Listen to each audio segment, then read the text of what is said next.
प्राप्त करने देता है। कौन सा भोजन? आत्मा की खुराक परमात्मा की भक्ति है। इससे भी हमें वंचित रखता है। आप जब तक आपको ये ज्ञान नहीं प्राप्त हुआ था, ये भक्ति नहीं मिली थी, आप किसी भी भक्ति से संतुष्ट नहीं थे। किसी भी भक्ति से कितना जप कर लेते आपको कोई संतुष्टि नहीं थी। और इस आध घंटे का जोटा अगर आपका 1 घंटे का भी अवसर लग जाए ये भक्ति करने का, आप तृप्त नजर आते हो। ये वो अनमोल धन आपको प्राप्त हो गया है। तो गीता जी के ज्ञान को आपको कल सुनाएंगे। अब समय 2 घंटे के करीब हो गया है। बोलो सतगुरुदेव की जय।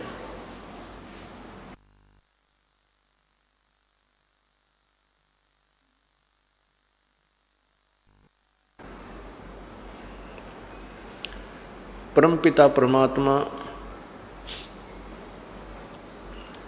सर्व सृष्टि रचनहार कबीर बंदी छोड़ जी की असीम कृपा से ये 5 दिवसीय समागम चल रहा है। ऐसे शुभ काम उस पूर्ण प्रभु की अपनी रजा से ही हुआ करते हैं। और ऐसे शुभ समागम में बहुत ही पुण्य आत्मा,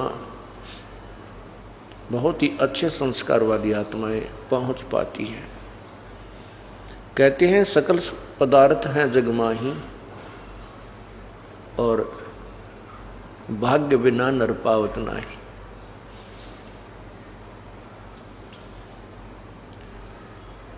सत्संग में आने से प्राणी को ज्ञान होता है कि जो क्रियाएं तू करता आ रहा है ये कितनी आवश्यक है और कितनी अनावश्यक है।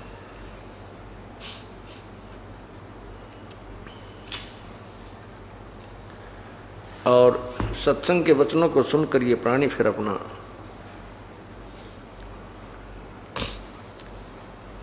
जीवन बदल लेता है, अपनी प्रक्रियाओं में परिवर्तन कर लेता है। और इतना ही काम है। जो बुराइयां हम कर रहे थे उनको त्याग देना है और जो प्रभु के दिए हुए नियम हैं, परमात्मा का जो संविधान है उसको स्वीकार कर लेना है। हम संविधान तोड़कर अपराधी बन जाते हैं, संविधान नहीं तोड़ेंगे तो हम अपराधी नहीं बनते। संविधान कैसे कैसे टूटता है। बुराई करने से परमात्मा का संविधान टूटता है। शराब पीने से, तंबाकू प्रयोग करने से, मांस खाने से और अन्य नशीली वस्तुओं का प्रयोग करने से, चोरी, डाके, ठगी, जारी, बुरी नीयत और अन्य झूठ, कपट, हिंसा आदि से परमात्मा का विधान भंग होता है, जिस कारण से ये प्राणी अपराधी बनता है। फिर आध्यात्मिक मार्ग के अंदर संतों का एक विधान प्रभु का ही दिया हुआ अन्य है, जिसमें है कि शास्त्र अनुकूल साधनाएं करना, शास्त्र विधि को त्याग कर मनमानी पूजा करना भी अपराध है।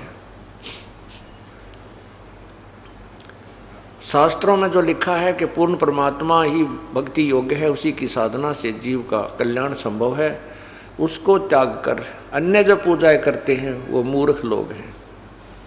पवित्र गीता जी मैं आपको आज दिखाऊंगा, पढ़ के सुनाऊंगा। उस पवित्र सदग्रंथ में क्या अनमोल खजाना भरा है भक्ति का, और हम उसको समझ नहीं सके क्योंकि हमें जो गुरुदेव मिले थे, जो गीता जी के अनुवाद करता थे, वो तत्व ज्ञानहीन थे।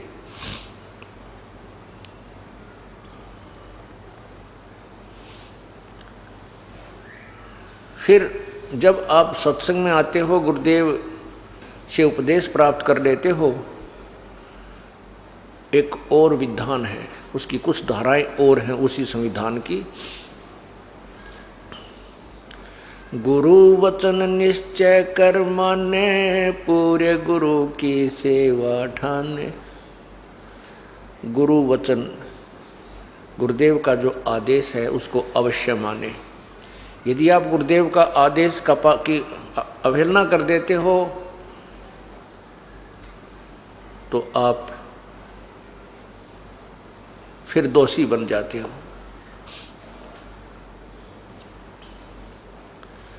गुरुजी क्या आज्ञा देंगे आपको? गुरुजी आज्ञा देंगे शराब नहीं पीना, तम्बाकू नहीं पीना, चोरी नहीं करना बेटा, बेटी, शुभ कर्म करना, मन कर्म वचन से भी किसी का बुरा नहीं सोचना, राग द्वेष को समाप्त करना। धीरे धीरे कम हो जाएगा, एकदम तो नहीं होता। सत्संग के जो वचन हैं, भक्ति है, ये ट्रीटमेंट है इन सभी विकारों को धीरे धीरे नॉर्मल करने का। कई भक्तजन कहते हैं कि हम तो नाम जब लेंगे काम क्रोध मोह लोभ अहंकार पर काबू पा लेंगे। वैसे क्या नाम लेना? नहीं, ये उनकी भूल है। यदि काम क्रोध मोह लोभ अहंकार पर नाम लेने से पहले काबू आ गया तो भक्ति करने की आवश्यकता है को नहीं। फिर तो वो परमात्मा तुल्य यानी देव स्वरूप आप पे हो गया। हाँ, नाम लेने से पहले जो विकार त्यागने हैं वो है सुल्फा, शराब, मांस, तम्बाकू, सिगरेट, बीड़ी आदि के माध्यम से जो भी हम प्रयोग करते हैं, इनको त्याग दोगे। ये भी बहुत ही आपकी बहादुरी है। ये भी आपसे नहीं छूटेंगे, नहीं त्यागे जा सकते हैं। आशीर्वाद संत का चाहिएगा। उस आशीर्वाद कई प्रकार से काम करता है। एक तो आपकी नीत साबित हो जावे, मैं बुराई त्यागना चाहता हूँ और आपका उपदेश लूँगा। हे परमात्मा, हे प्रभु, हे कबीर देव जी, और साथ में उन्हीं के नुमाइंदे अपने जिससे वो उपदेश लेना चाहते हैं उस संत को भी साथ रखे और कहे कि मैं उपदेश लेना चाहता हूँ, मेरी बुराई नहीं छूट रही है, हिम्मत दो प्रभु। तब परमात्मा का आशीर्वाद उस बच्चे तक पहुँचेगा। यदि उसकी नीत साबित है, वो त्यागना चाहता है, तो प्रभु जरूर मदद कर देगा और छुड़वा देगा। परमेश्वर की कृपा बिना या बीड़ी भी ना छूटे। बीड़ी तो सबसे कमजोर शत्रु है इस जीव का, यह ना छूटा उस परमेश्वर की रजा बिना। अब जो भक्त, जैसे कल आपको बताया था कि जो पुण्यात्मा पिछले जन्मों में कभी परमेश्वर की साथ रही हैं, शरण में रही हैं, वो स्वयं आए हैं या अपना कोई संत भेजा है, तो वो पुण्यात्मा से आज कितनी बुराई कर रही हैं। शराब भी रोज पिया करती, सुल्फा भी पीती थी, मांस भी खाती थी, तम्बाकू बीड़ी का भी प्रयोग करते थे। और जिस दिन से उपदेश लेने की ठानी, परमात्मा ने तुरंत चांदना कर दिया, उनकी सब बुराई छुटवा दी। अब उनको उनसे बांस आती है, बदबू आती है, दुर्गंध आती है। किससे? शराब, मांस, तंबाकू से। और फिर वो क्या बताते हैं जी, नाम लेने से पहले भी हम दुखी थे, शराब और बीड़ी तय। बीड़ी से दुखी कैसे थे कि लेटते बीड़ी पीने दिल करता, लेटते बीड़ी लाते या सिगरेट लगाते, और वो बीड़ी ऊपर झटका कपड़े ने खराब कर देती। एक बार तो रजाई में आग लग गई, घरवाला ने भी गड़या, लेकिन बीड़ी फिर भी ना छुट्टी।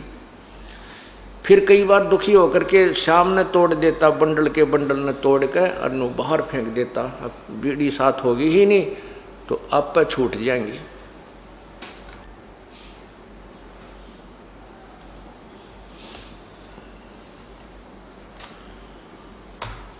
तो वो कहता है कि ऐसे करके हम सामने तक सो जाता, 1-2 घंटे के बाद फिर आँख खुल जाती, नींद से जाग जाता और बीड़ी की ललक उठती।